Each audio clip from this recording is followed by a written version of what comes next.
दोस्तों आज हम देखेंगे कि कौमों की तरक्की का राज है क्या।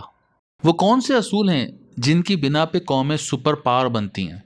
और इसके साथ हम ये भी देखेंगे कि वो कौन लोग हैं जिन पर अल्लाह रिस्क की बारिश करता है और ऐसा वो क्या करते हैं जिसकी बिना पे अल्लाह उनको बेपनाह रिस्क देता है। और हम लोग ऐसा क्या करते हैं जिसकी वजह से हमें गिन गिन के मिलता है। दोस्तों अगर कोई कामयाब इंसान अपने बारे में कुछ बताता है कि मैं ये काम करता हूँ मैं या ये असूल अप्लाई करता हूँ, तो इसका मतलब ये नहीं होता कि आप उसकी वाहवाही करते रहें। सिर्फ इसका असल मकसद ये होता है कि आप भी वो काम अप्लाई करें ताकि आप भी कामयाब हो जाएं।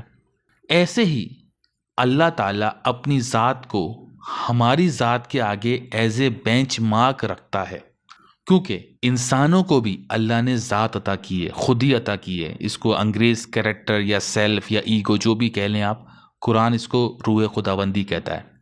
हमारी ज़ात अनडेवलप फॉर्म में है और अल्लाह ताला की ज़ात मुकम्मल तरीन है। इसीलिए अल्लाह ही की ज़ात है जिसको फॉलो किया जाना चाहिए ताकि हमारी ज़ात डेवलप हो सके।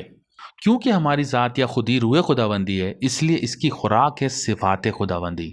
इसीलिए अल्लाह हमें समझाता है कि वो कौन से असूल हैं जिन पर अल्लाह कायम है, जिसकी बिना पर कायनात का निज़ाम वो चलाता है।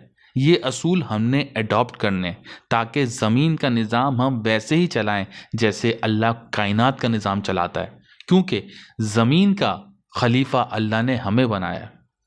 वैसे तो पूरा कुरान इस चीज़ पर शाहिद है कि हमें क्या करना चाहिए ताकि हम ज़मीन का निज़ाम बेहतर तरीके से चला सकें जैसा अल्लाह चाहता है कि हम चलाएं। लेकिन सूरह अखलास में इस चीज़ को बड़े प्यारे अंदाज से बयान किया गया है, जिसमें अल्लाह स्टार्ट करता है कुल हुवल्लाहु अहद से कि देखो कायनात का निज़ाम, वहाँ तुम्हें एक खालिक नज़र आएगा। कायनात की जितनी चीज़ें देख लो तुम्हें नज़र आएगा कि कोई एक खालिक है। अगर एक से ज़्यादा होते तो ये निज़ाम धर्म भरम होता। इसी तरीके से तुम्हें खलीफतुल अर्द मैंने बनाया, तो ज़मीन का निज़ाम भी तुम ऐसे बनाओ जैसे कायनात में वननेस है, ऐसे ही तुम्हारे निज़ाम में भी वननेस होनी चाहिए। वहाँ बसने वाला हर इंसान बोले कि यहाँ भी निज़ाम चलाने वाला एक ही है, यहाँ भी वननेस कायम है। कायनात में भी वननेस है और इंसानों के निज़ाम में भी वननेस है। वननेस से मुराद होती है कि इंसान के कानून में वननेस, यानी कि जो हुक्म हाकिम पर अप्लाई होता है वो ही रियाया पर अप्लाई होता है।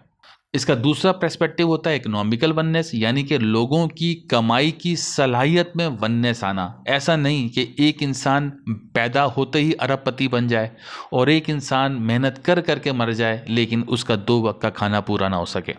और तीसरा एस्पेक्ट होता है वननेस इन डिफेंस सिस्टम, यानी कि जिस रियासत में आप रहते हो वहाँ इंसानों को बहैसियत इंसान एक मानना, उनको फिरकों में नहीं बांटना, बल्कि उनको बहैसियत इंसान हर इंसान को एक लेवल पे रखना।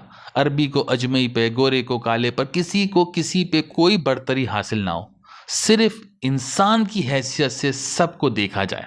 तो ये मतलब होता है कुल हुवल्लाहु अहद का, कि जहाँ रहने वाला बसने वाला हर इंसान कहे कि हाँ अल्लाह ताला की वहदानियत मेरे हुक्मरान ने इस ज़मीन पर कायम की हुई है जिसको अल्लाह ने खलीफतुल अर्द बनाया है। और इस आयत को अगर इंडिविजुअल इंसानी सतह पर देखें तो इससे मुराद होगी कि इंसान की ज़ात के अंदर वननेस होना, इसके कॉल ऑफ फेल में वननेस होना, वहदानियत होना, मतलब सच होना, हक होना, सदाकत होना। तो वननेस इंसान की शख्सियत में होनी चाहिए। इसके बाद आता है अल्लाह समद। अल्लाह किसी पर डिपेंड नहीं करता। खुदा को इस कायनात के निज़ाम से कुछ भी नहीं चाहिए, वो बेनियाज है इन चीज़ों से। तो तुम भी एक ज़ात रखते हो, खुद ही रखते हो, तो तुम्हारी खुदी भी किसी पर डिपेंड नहीं करनी चाहिए। तुम अपनी औलाद की, अपने बेटों की इसलिए दुआ ना करो कि बुढ़ापे में तुम्हारा सहारा बनेंगे। तुमने अपने सहारे के लिए खुद मेहनत करनी है। तुम अगर हुकूमत में हो तो ऐसी हुकूमत ना बनाओ जो कठपुतली हो, किसी के डॉलरों पे चलती हो। तुमने अपने जोरे बाजू पे मेहनत रखनी है। तुमने वो काम करने जिसकी बिना पर तुम इंडिपेंडेंट होते जाओ सबसे। इसके आगे है लम यलिद वलम यूलद, यानी कि ना खुदा किसी से है और ना उससे कोई है, ना वो किसी का बाप है ना वो किसी का बेटा। तो इंसानी निज़ाम में भी खून के रिश्तों की कोई इंपॉर्टेंस नहीं है। निज़ाम हक पर होना चाहिए। यही वजह है कि हमारे प्यारे नबी की हदीस है कि फातिमा बिनते मोहम्मद भी चोरी करेगी तो हाथ कटेंगे, क्योंकि हक खून से बढ़कर होता है। यही वजह है कि अल्लाह कुरान में नूह के बेटे का भी जिक्र करता है और इब्राहिम के बाप का जिक्र करता है और लूत अलैहिस्सलाम की बीवी का जिक्र करता है। हर तरीके से अल्लाह दिखाता है کہ دیکھو نظام رشتوں سے افضل ہوتا ہے، رشتوں سے بہت اوپر ہوتا ہے۔ اور اگر اس آیت کو ہم انڈیویجول انسان پر لے لیں تو یہ باپ بیٹے کا چکر ہی ہے جس نے اس دنیا کو جہنم بنا دیا ہے۔ اس دنیا میں سب سے زیادہ قتل و غارت گری قومیت اور مذہب کی بنا پر ہوتی ہیں، اور مذہب، قومیت، یہ سب باپ دادا کی بنا پر ہی چلتا ہے، اسلاف کی پیروی پر ہی چلتا ہے۔ اور غلطی انسان جب کرتا ہے جب وہ اپنے باپ دادا کو، اپنے اسلاف کو صحیح سمجھتا ہے اور باقی سب کو غلط سمجھتا ہے۔ اسی چیز کو آپ تعصب کہتے ہیں، لسانیت کہتے ہیں، مذہبیت کہتے ہیں، قومیت کہتے ہیں۔ یہ تو ہو گیا باپ کا معاملہ۔ اب دوسری طرف ہے بیٹے کا معاملہ۔ انسان اپنی ہوس کی آگ کو بجھاتا ہی نہیں ہے بیٹے کی وجہ سے۔ وہ یہ سوچتا ہے بیٹے کے ذریعے میری نسل چلے گی، اور اس چکر میں وہ جمع کرتا ہی رہتا ہے۔ تو اگر ہمیں اپنی ذات کی ڈیولپمنٹ کرنی ہے تو ان باپ بیٹوں کے چکروں سے نکلنا پڑے گا، اور صرف حق کی بنا پہ فیصلے کرنے ہوں گے۔ اور اس کی آخری آیت ہے وَلَمْ يَكُنْ لَهُ كُفُوًا أَحَدٌ، اللہ کا کوئی ہمسر نہیں، اس جیسا کوئی نہیں، جس کے مراد ہوگی، ہماری انسانی سوسائٹی میں مراد ہوگی یونیکنیس، انوویشن، ٹرینڈ سیٹنگ، ایسے کام کرنا جو سب سے ڈیفرنٹ ہو۔ دوستوں، دو طرح کے لوگ ہوتے ہیں اس معاشرے میں، ایک وہ جو ٹرینڈ سیٹر ہوتے ہیں، انوویٹر ہوتے ہیں، اور دوسرے وہ جو فالوور ہوتے ہیں۔ فالو ہمیں صرف اللہ کو کرنا، انسانوں کو نہیں کرنا۔ ہم جو بھی کام کرتے ہیں ہمیں کوشش کرنی چاہیے اپنے کام میں یونیکنیس لے کر آئیں۔ اس بات کو ہم شہد کی مکھی کی مثال سے سمجھ سکتے ہیں جو اللہ تعالیٰ دیتا ہے قرآن میں، کہ تمہارے رب نے شہد کی مکھی کو وہی کر رکھی ہے کہ پہاڑوں میں اور درختوں میں اور چھتوں میں گھر بناؤ، پھر ہر قسم کے پھلوں میں سے کھاؤ اور اپنے رب کے نرم و آسان راستوں پر چلتی رہو۔ اس کے پیٹ سے ایک پینے کی رنگ برنگی چیز نکلتی ہے، اس میں لوگوں کے لیے شفا ہے، بے شک اس میں غور کرنے والوں کی نشانی ہے۔ تو شہد کی مکھی جب رس چوستی ہے پھلوں کا اور پھولوں کا، تو اس کے پیٹ سے ایک چیز نکلتی ہے اور وہ ملا کے اس چیز کو شفا بنا دیتی ہے، اس چیز کو شہد بنا دیتی ہے۔ اسی طریقے سے انسان کو بھی کہتا ہے کہ تم گھومو پھرو دیکھو۔ تو جب ہم گھومتے ہیں پھرتے ہیں، تحقیق کی نگاہ سے ہر چیز کو دیکھتے ہیں، تو ہمارے دماغ سے کچھ چیزیں نکلتی ہیں جس کو آپ آئیڈیاز کہتے ہیں۔ اسی طرح چلتے چلتے آپ کو آئیڈیاز آتے رہتے ہیں۔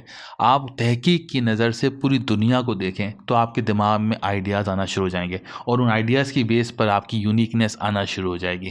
اور جب آپ کوئی کام یونیک کرتے ہیں، ایسا علم انٹروڈیوس کراتے ہیں جو اس سے پہلے نہیں ہوتا، تو پھر آپ ان لوگوں میں شامل ہوتے جاتے ہو جن کو اللہ بارش کی طرح دیتا ہے۔ اور وہ لوگ جو فالوور ہوتے ہیں، جو اچھے طریقے سے کچھ کر لیتے ہیں کسی اور کا کام، تو اس کا مطلب ہے کہ وہ ایک لمیٹڈ ہی کما سکتے ہیں۔